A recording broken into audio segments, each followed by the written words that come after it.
حافظ سعد اور دوسرا حافظ انس کو سپورٹ کرتا ہوں. یا اللہ تحریک پاکستان کے قافلے میں جو عاشقان رسول سفر کریں، ان سب کو اس سے پہلے موت نہ آئے کہ مدینہ اور آقا مدینہ صلی اللہ تعالی علیہ وآلہ وسلم کا جلوہ نہ دیکھ لے. آمین بجاہ النبی الامین صلی اللہ تعالی علیہ وآلہ وسلم. امیر اہل سنت امیر دعوت اسلامی حضرت علامہ مولانا ابو بلال محمد الیاس عطار قادری رضوی ضیاء دامہ ظلہ آپ کا ایک آڈیو کلپ ایڈیٹنگ کر کے اور کٹنگ کر کے واٹس ایپ گروپس کے اندر شیئر کیا جا رہا ہے، اس کو وائرل کیا جا رہا ہے. ابھی کچھ دیر قبل ہی مجھے وہ آڈیو کلپ موصول ہوا.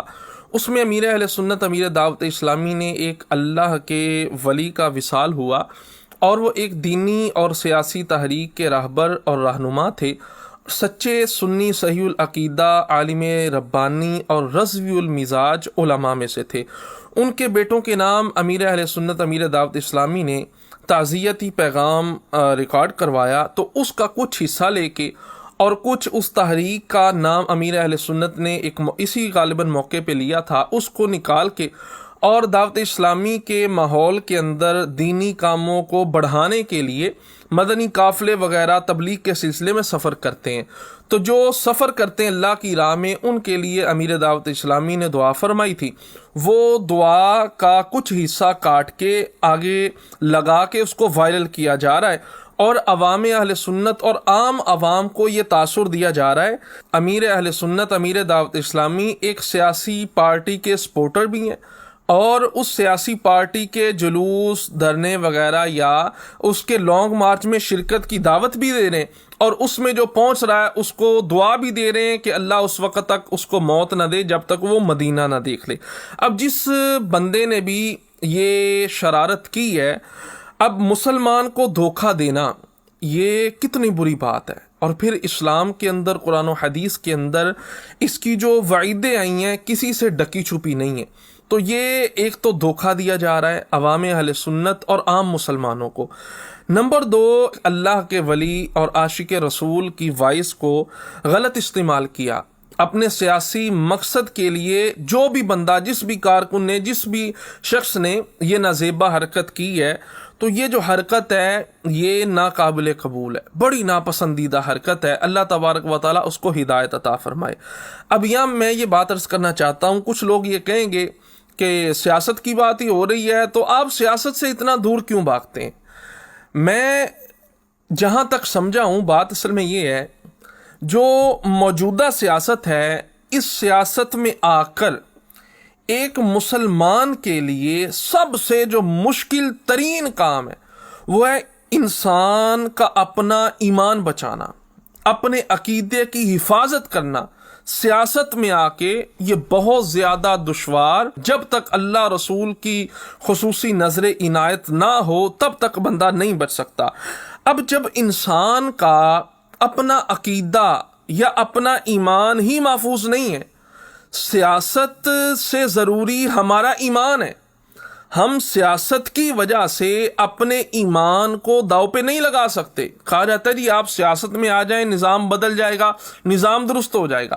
بھائی ہمیں نظام سے پہلے اپنے ایمان کی فکر ہے. نظام درست کرتے کرتے ہمارے ایمان میں پلپلاپن آ جائے، ہمیں یہ قابل قبول نہیں ہے. اس لیے سیاست وہی اچھی ہے جس میں بندے کا اپنا ایمان مضبوط رہے، اپنا ایمان پختہ رہے، اپنے عقائد میں کسی بھی قسم کا کوئی کمپرومائز نہ ہو، پھر تو وہ سیاست اچھی ہے. تو بھائی سیاست کے بغیر ہمارا گزارا ہو سکتا ہے، ایمان اور عقیدے کے بغیر ہمارا گزارا نہیں ہو سکتا. کیا آپ کو نہیں معلوم کس سے یہ بات ڈکی اور چھپی ہے؟ جن لوگوں نے یہ وائس کا غلط استعمال کیا ہے. اب جو ان کے سیاسی لیڈر ہیں، ان کے لیڈروں نے صلح کلی کی طرف عوام کو بڑھانا شروع کر دیا، صلح کلی کی طرف مائل ہونے لگ گئے. اب وہ لوگ جن کے عقائد ہی درست نہیں ہیں، ہمارے عقائد و نظریات سے مختلف عقائد و نظریات رکھتے ہیں، کیا ان کے پاس نہیں بیٹھتے؟ کیا ان کی تعریفوں کے یہ پل نہیں باندھ رہے؟ یہ میں ایسے ہی بات نہیں کر رہا کہ جب بندہ سیاست میں آ جاتا ہے تو سیاست کی وجہ سے جو اس کا ایمان اور عقیدہ ہے اس کا کمزور ہونے کا خدشہ ہے. یہی وہ لوگ ہیں جو اب امیر اہل سنت کا کلپ کاٹ کاٹ کے استعمال کر رہے ہیں نا، یہ جس نے بھی حرکت کی ہے، یہی وہ لوگ ہیں جو دعوت اسلامی کو اور اس کے کارکنوں کو ہجڑا کہتے تھے. کہتے نہیں تھے، اب بھی میرے پاس ایسی کئی مثالیں موجود ہیں. ہجڑا کہتے تھے، یہ تو نکلتے نہیں ہیں، یہ تو کچھ کر نہیں سکتے. خدا کے بندوں، میں نے پہلے بھی اپنے کئی پیغامات کے اندر یہ بات ریکارڈ کروائی ہے، نیٹ پہ موجود ہے، کہ دعوت اسلامی اسلام کے دشمن ہیں. ان کے گھروں میں جا کے، ملکوں شہروں میں جا کے ان کو، ان کی اولاد کو آقا علیہ الصلوۃ والسلام کا غلام اور عاشق بنا رہے ہیں. یہی دعوت اسلامی والے لوگ. اور ہمیں ان لوگوں سے کوئی ذاتی اختلاف نہیں ہے. ہمیں تکلیف اس وقت ہوتی ہے جب یہ لوگ سیاست میں آ کے اپنے عقیدے کو پسے پشت ڈال دیتے ہیں، غیروں کو اپنے ساتھ ملا لیتے ہیں، جن کے نظریات صراحتاً قرآن و حدیث سے بھی ٹکراتے ہیں، اکابرین امت سے بھی ٹکراتے ہیں. جب یہ لوگ سیاست کی وجہ سے ان کے ساتھ مل بیٹھتے ہیں، پھر ہمیں درد ہوتا ہے، پھر ہمیں تکلیف ہوتی ہے کہ بھائی سیاست کے بغیر ہمارا گزارا ایسی سیاست کے بغیر ہو سکتا ہے، مگر اپنے ایمان اور عقیدے پر کسی بھی قسم کا کمپرومائز کر کے ہمارا گزارا نہیں ہو سکتا. اور ہمارے جو بڑے، ہمارے جو اکابرین ہیں، وہ تو ان کے جو اکابرین جنہوں نے اپنی کتابوں کے اندر گستاخانہ عبارتیں لکھی ہیں، ان کے سارے کام کو، ان کے خوابوں کو خاک میں ملا دیا اور ان پر فتوے لگائے. اور آج ان کے پیروکار اور انہی کے متبعین کے ساتھ مل کے آپ کہتے ہیں ہم نظام درست کرنا چاہتے ہیں. نظام بعد میں درست ہوگا، پہلے ہمارے لیے ہمارا ایمان ہے. جب ہمارا ایمان اور اسلام درست ہو جائے گا نا، نظام خود بخود درست ہو جائے گا. ابھی کیا آپ کو اس بات کا علم نہیں ہے کہ انہی سیاسی لیڈروں کا استقبال کیا گیا ہے حیدرآباد کے اندر؟ وہاں پر غیروں کے ساتھ ان کی اپنی تصاویر لگی ہوئی تھی، بینر اور فلیکسز اویزاں تھے. انہوں نے وہاں پہ لا تعلقی کوئی نہیں کی، بلکہ ان کے نعروں کا ہاتھ اٹھا کے جواب دے رہے ہیں. نیٹ پہ یہ ساری ویڈیوز موجود ہیں. تو بھائی غیروں کے ساتھ یہ جو آپ کہیں گے انہوں نے بینر لگا لیے، تو بھائی آپ جب وہ استقبال کر رہے ہیں آپ ان کو کیوں سرا رہے ہیں؟ بلکہ آپ نے تو ماضی گواہ ہے، آپ کا ماضی گواہ ہے. آپ نے تو ان کو سلیہ ستارے پہ بھی پہنچا دیا ہے. ان پہ کوئی کمپرومائز نہیں ہو سکتا. اور آپ اس بات سے بھی بخوبی سب لوگ آگاہ ہیں کہ ان کے لیڈر صاحب کی طرف سے کئی ایسے بیانات آئے جو بالکل خلاف شرع تھے. ایک تو بد مذہبوں کی تعریف کرنا، پھر اللہ تبارک و تعالیٰ کے لیے بھی کچھ ایسے جملے استعمال کیے جو جملے کفریہ تھے. اب ان جملوں سے کوئی توبہ اور رجوع آج تک ہمارے سامنے نہیں آیا. یہ کون سا اسلام آپ لے کے آنا چاہتے ہیں کہ اگر آپ سے غلطی انسان سے ہو جاتی ہے، کوئی ایسی بات نہیں ہے، مگر غلطی سے رجوع نہ کرنا، ندامت نہ کرنا، یہ کہاں کی عقل مندی ہے؟ اور پھر اس کے ساتھ ساتھ جو بہت ابھی بڑا کام شروع ہو گیا وہ ہے ہمارے جو خطباء ہیں، جو ہمارے واعظین ہیں، انہوں نے جناب چک چکاؤ تو علاوہ کم ہی کوئی نہیں، گل کٹن ہی نہیں دے رہے، سر پہ اٹھا کے رکھتے ہیں. جس کے ساتھ کوئی 100 200 ہزار 2000 بندہ نکل آئے، یہ ہمارا یہ ہے، یہ ہمارا لیڈر ہے، اس نے فلاں کر دیا، اتنے لاکھ بندے آ گئے، یہ ہو رہا ہے، وہ ہو رہا ہے. اب میں سادہ سا سوال، میری کسی سے الحمدللہ تعالی ذاتی دشمنی کوئی نہیں ہے، الحب للہ والبغض للہ، یہ ہمارا معیار ہونا چاہیے. اب میں یہاں پہ یہ بات عرض کر رہا ہوں کہ یہ جو لوگ ہیں یہ ایسے لوگوں کی بھی سپورٹ کرتے ہیں تاکہ جلسے جلوس تقاریر ملتی رہیں، کھلی اور صاف بات ہے.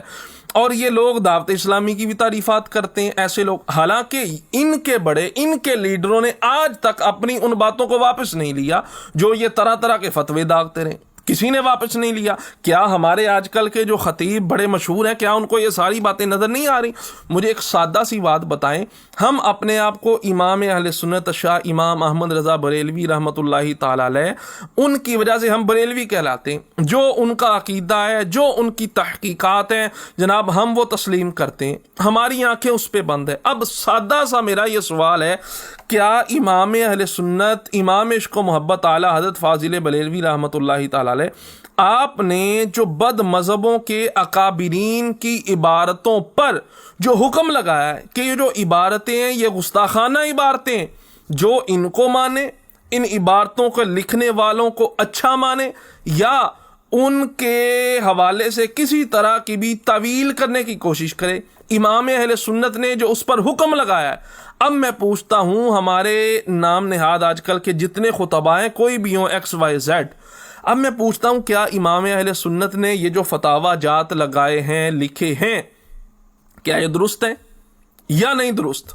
اگر تو یہ درست ہیں تو پھر جو ان کے متبعین ہیں جو ان کی تعریف کرتا ہے مجھے آپ بتائیں آپ پھر کیسے اس کی تعریف کر سکتے ہیں؟